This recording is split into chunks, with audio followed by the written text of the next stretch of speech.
Okay, welcome to a comfy kitchen. Today we're gonna take a look at how we feed a starter.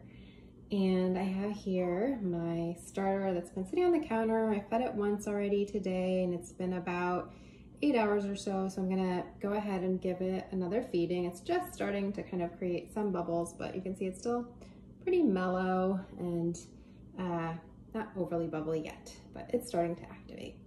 So the first thing I'm gonna do is just take my clean container and tare my scale to 0.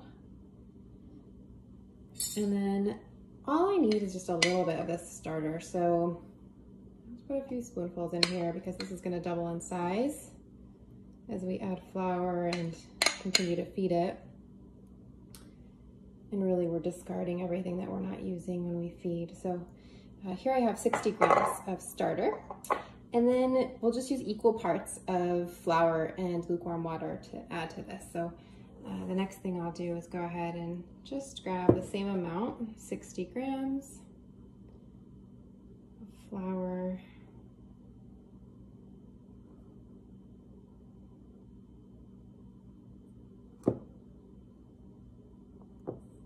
Just a little bit more.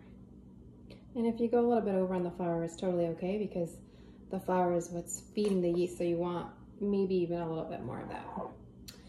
And then let's go ahead and add 60 grams of lukewarm water.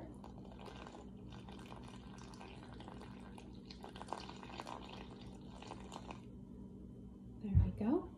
And if you don't have a kitchen scale that can measure grams like this, the other thing you can do is actually just use a half cup measure and just do equal parts of each of the 3, flour, water, and starter. Again, I like to err on a little extra flour if I'm going to change that up at all. And that way you know that the starter has the nutrients it needs to grow.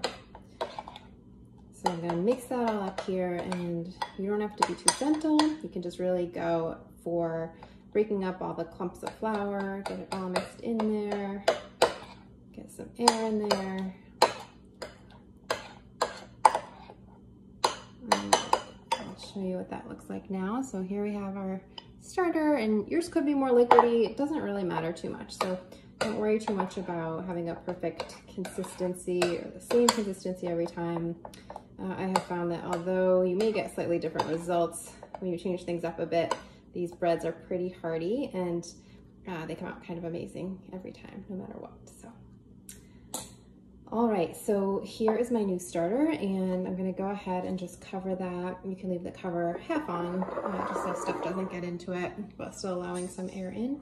And then whatever you have left over, you can just go ahead and discard. And there's a lot of things you can do with leftover starter that's rising already, like make sourdough pancakes and things like that.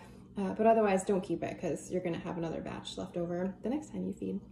And so now I'm going to check back on my starter in about 6 to 12 hours, probably tomorrow morning because it's evening time now, and feed it one more time for 3 total times in order to be ready to put it in my bread. And once it is bubbling up and doubling in size and floating, if we put a spoon of it in a cup of water, then we know it'll be ready.